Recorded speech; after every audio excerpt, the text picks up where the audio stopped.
درود پیپل، حالتون چطوره؟ من بروز وایس اکتور هستم و این 18مین ویدئوی بلند کانال یوتیوب پیک استوریز یونیورس هستش. ما در این ویدئو اومدیم که در مورد یکی از بزرگترین و در عین حال پرپیچ و خمترین ایونت های ترانسفورمرز یعنی سایبرترون الاینس صحبت بکنیم یا اتحاد سایبرترون.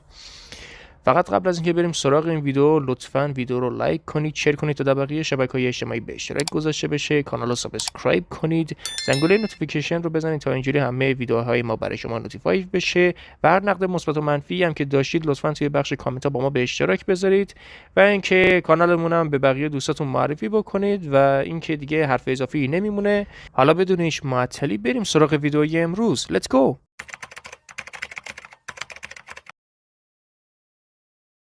ماجرای اتحاد سایبرترون یکی از پیچیده ترین داستان‌ها هستش و در واقع خیلی پیچ و خم بالایی داشته و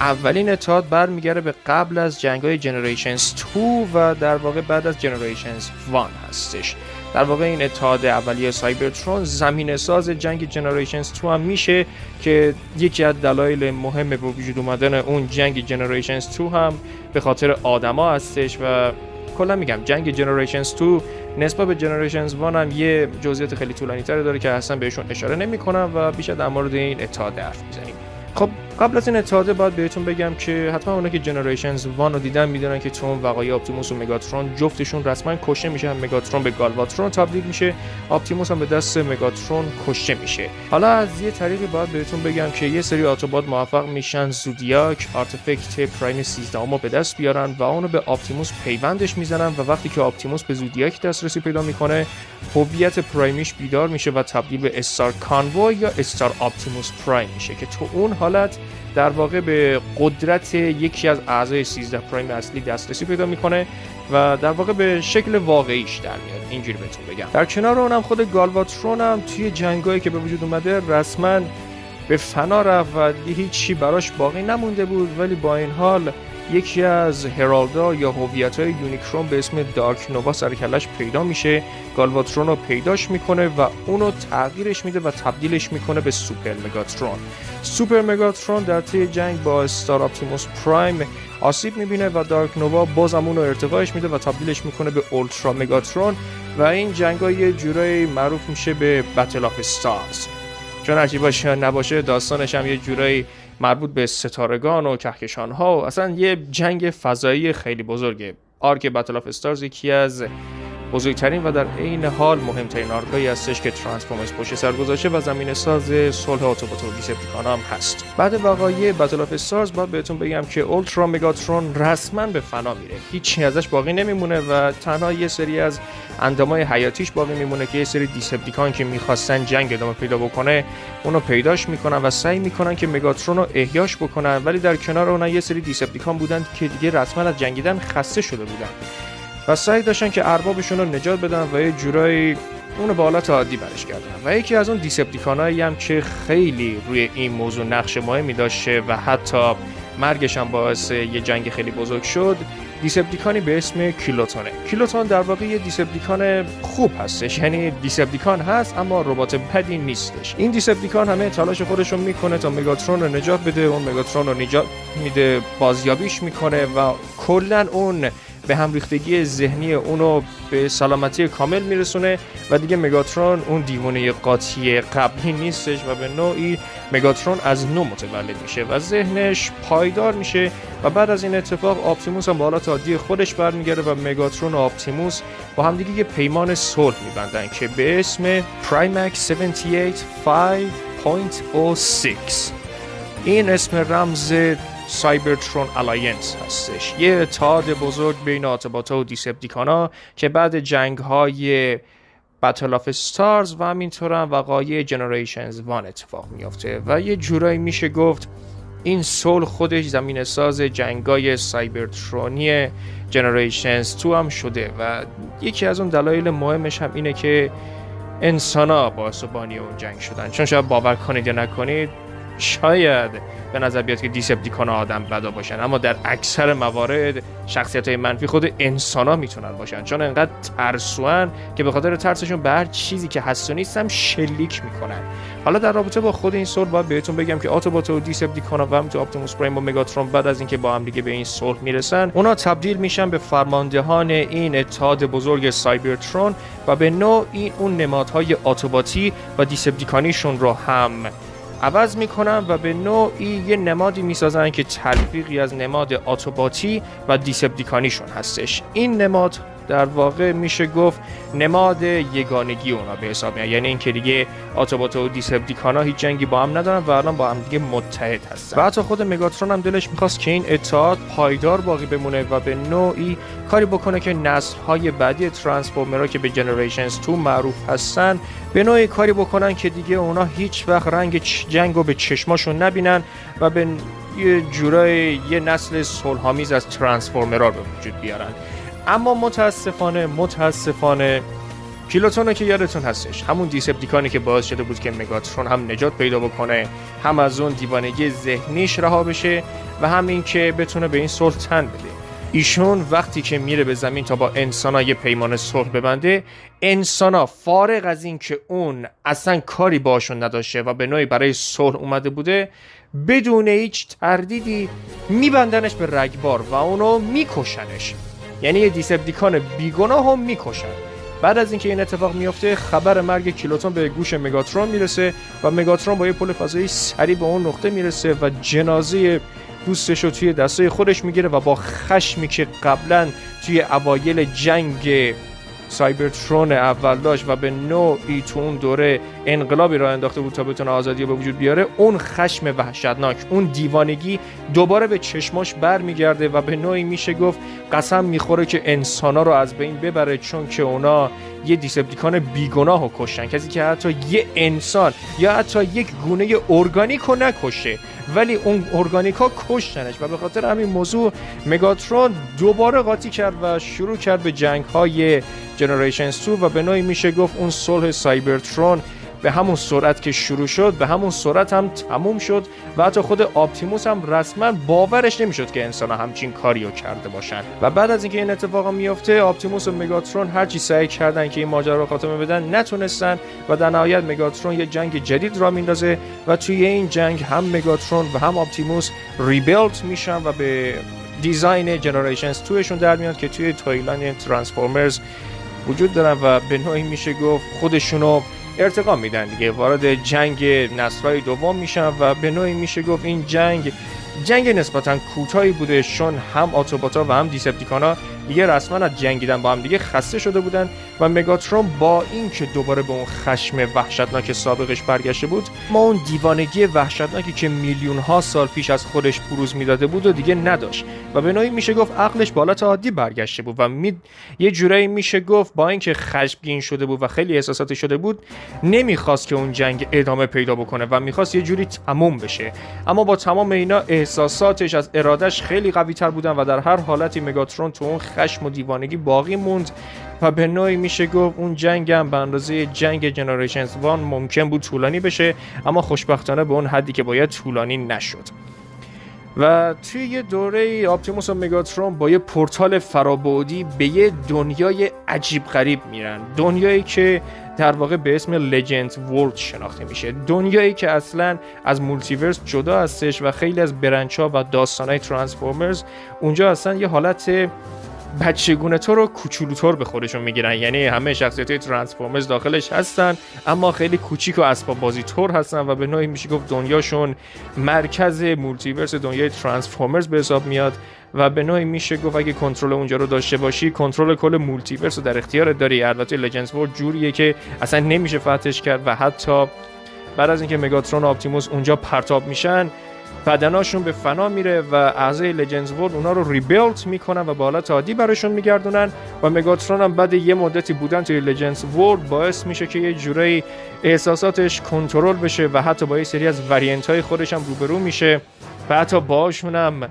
خوشوبش میکنه و به نوعی میشه گفت دیگه رسما به پایان جنگ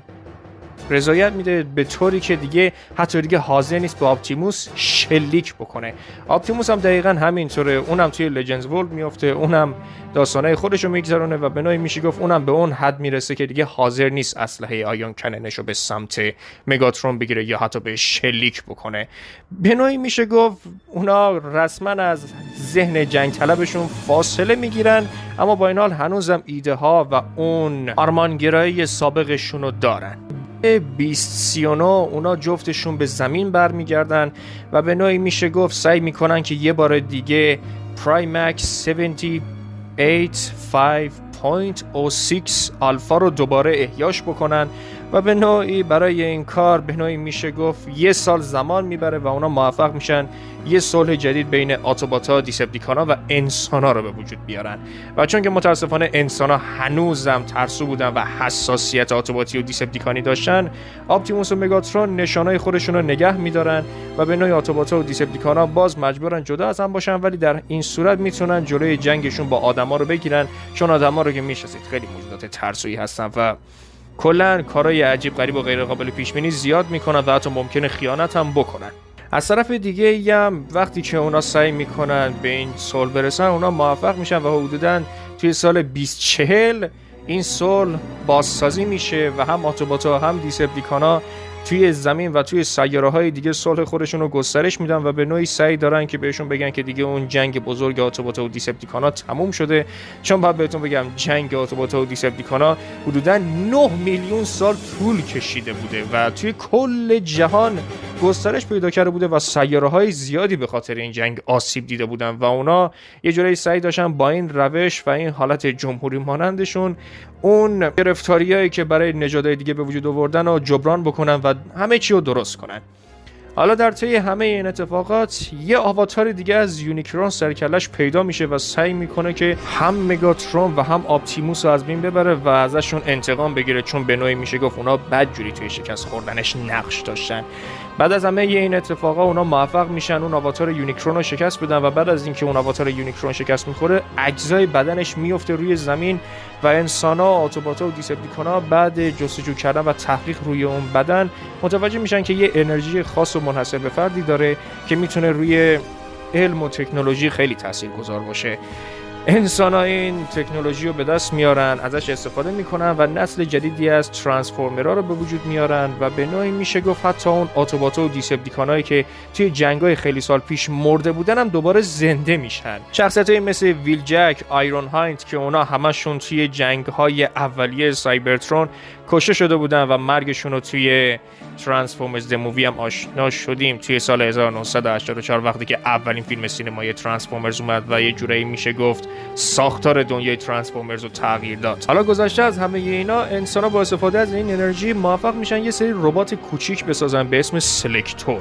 به نوعی میشه گفت اونا هم مثل ترانسفورمرها اسپارک داشتن و زنده بودن.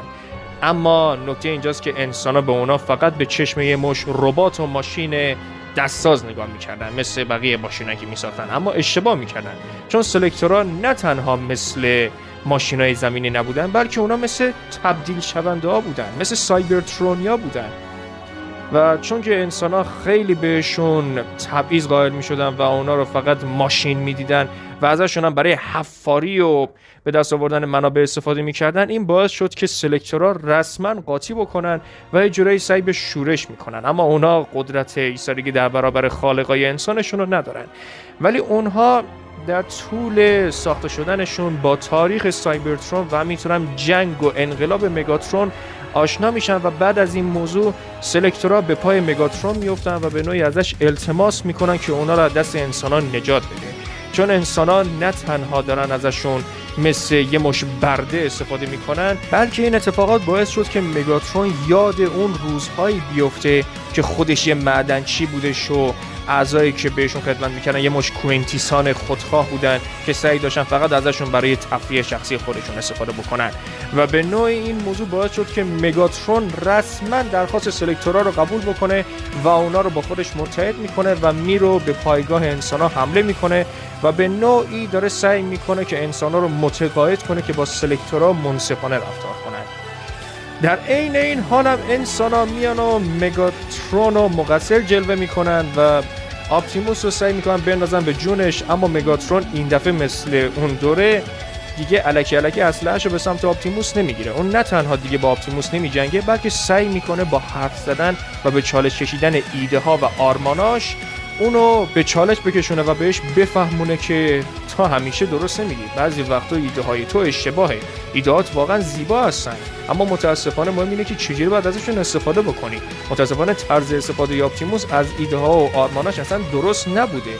مثلا یکی از آرمان‌های مهم مگاترون و آپتیموس این شده، اینکه آزادی حق همه موجودات زنده است. مگاترون سعی داشت که با همین یک کلمه بهش بفهمونه که آپتیموس هم داره اشتباه میکنه و بعد از اینکه آپتیموس هم به سلکتورا نگاه میکنه و هم یاد گذشته خودش توی سایبرترون میفته، اونجاست که رسما به زانو میفته و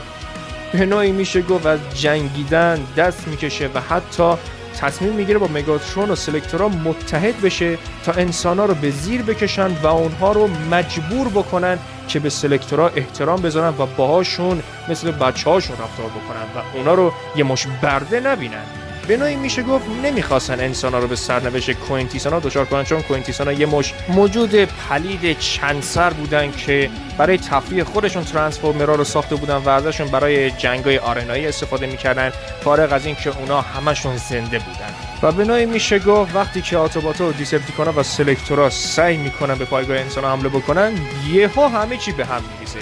در عین این حال هم یک ایونت مولتیورسالی هم در حال رخ دادنه، ایونتی که حتی به دنیای اونا هم میرسه و به نوعی جهانشون شروع میکنه به نابود شدن و اونجاست که یکی از وریانت های گالواترون که موفق شده به اولترا مگاترون تبدیل بشه به دنیای اونا حمله میکنه و آپتیموس هم که میدونه این اون مگاترون نیست ولی دیگه حاضر نیست حتی باهاش بجنگه. اما قبل از اینکه اولترا مگاترون بتونه آپتیموس رو بکشه، مگاترون خودش میاد و نجاتش میده و اونجاست که مگاترون یه جنگ جانانه با نسخه خودش میکنه و به نوعی میشه گفت سرنوشت اون دنیا نامعلوم میشه. و همینطور یه برنچی وجود داره که در اون مگاترون تنها بازمونده اون جنگه و توی آینده بسیار دور به یه حالت خیلی زنگ زده میرسه، اما با این حال توی زمان سفر میکنه، به عقب میره و سعی میکنه جلوی اون یکی وریانتش رو بگیره تا اینجوری مولتیورس به فنا نره و اون دنیا به خاطر خودخواهیاش از بین نره و اون موفق میشه که جلوی وریانتش وایسه و همینطور هم به استار آپتیموس پرایم که یکی دیگه از آپتیموس پرایمای دیگه از یکی از دنیاهای دیگه است که تونسته به استار کانوای تبدیل بشه، اونم از فرصت استفاده میکنه و موفق میشه گلدن مگاترون که نهایی ترین حالت اولترا مگاترون هست و شکست بده و اون قدرت انرژانی زودیاکو ازش میگیره و اون دوباره به گالواترون تبدیل میشه. ولی با همه اینا اونا به جهان خودشون برمیگردن و موفق میشن که جلوی یونیکرون خودشون رو بگیرن و حتی پرایمس خودشون رو سر عقل بیارن که یه جورایی میشه که پرایمس هم تو اون دنیا خیلی خودبین و بزرگبین شده بود و فکر میکرد که قرار خدای همه باشه و این چیزا. به نوعی میشه گفت شروع کننده این ایونت ها یه موجود خیلی پلید و کوچیک بود، موجودی که حتی میشه گفت خالق فیزیک یونیکرون بوده به اسم پرایماکرون که اونم ویدئوی خودش میطلبه. کلا میتونم بگم این سول با اینکه سرنوشت نامعلوم داشت، اما در نهایت بعد از اینکه آپتیموس و مگاترون از لجندز بورد برگشتن، اونا تبدیل شدن به رهبرایی که واقعا میخواستن صلحشون رو نگه دارن و دیگه هیچ وقت علیه هم وای نستادن. پس میتونیم اینجوری در نظر بگیریم که آرزوی مگاترون و آپتیموس پرایم برای رسوندن نسل دوم ترانسفورمرها به عصری از صلح و آرامش به واقعیت تبدیل شده و دیگه هیچ وقت لازم نیست نگران یه جنگ جدید یا یه نابودی جدید باشن. هم مثل اون جنگ سایبرترون که نزدیک به 9 میلیون سال طول کشیده و حتی یکی از برنچاش اینه که هیچ کدومشون برنده نمیشن، همشون میمیرن و نسل بعدی اونا که ترانسفورمرزای بیست ورز و بیست مشینز هستن جای اونا رو میگیرن و به نوعی میشه گفت یه جنگ طولانی تر و کشنده تر و در عین حال هم مرگبارتر،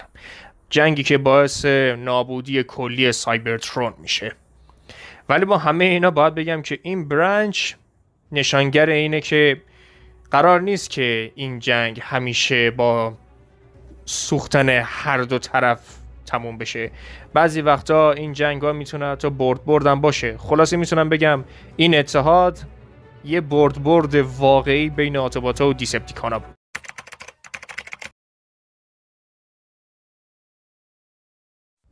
پیپل خیلی متشکرم که تا پایان این ویدیو ما رو همراهی کردید، که تا اینجا ما رو همراهی کردید و لذت بردید. لطفاً ویدیو رو لایک کنید، شیر کنید تا بقیه شبکه‌های اجتماعی به اشتراک گذاشته بشه، کانال رو سابسکرایب کنید، زنگوله نوتیفیکیشن رو بزنید و اینجوری همه ویدیوهای ما برای شما نوتیفای میشه.